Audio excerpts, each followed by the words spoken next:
Combining the ratios. It's one of the basic models of ratios and proportions.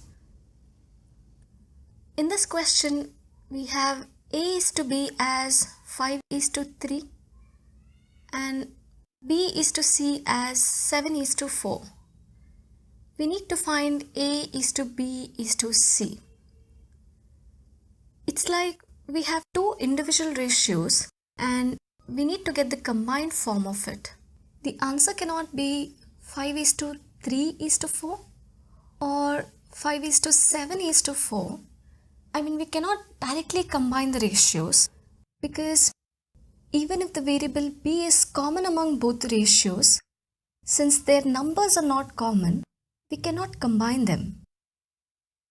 Of course, option E and F will not be given to you in the exam.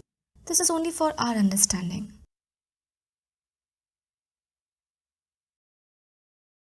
If the numbers were common, we could have combined.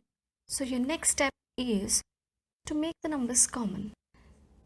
In order to make them common, the number that is common in both 3 table and in 7 table is 21.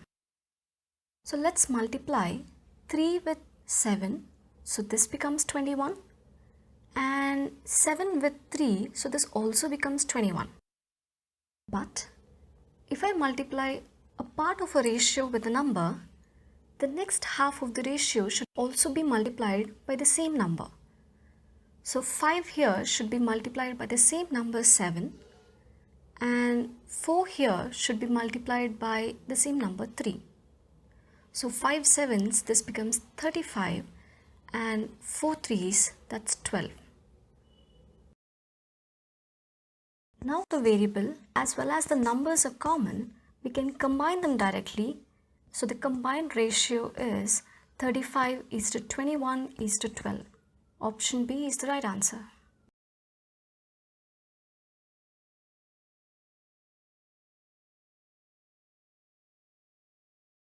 Let's discuss the same question using a shortcut.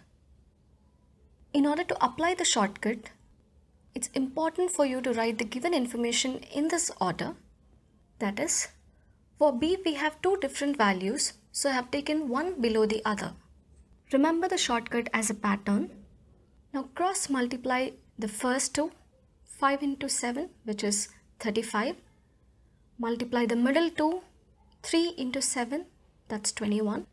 And multiply the last two, that's 3 into 4, which is 12. Now we have the combined ratio, which is 35 is to 21 is to 12. This shortcut can be applied across all the questions of the same model. I've given a couple of questions of the similar model in the description below. Thank you so much for watching. Subscribe to Number Crunching Skills for more videos, and I'll see you soon.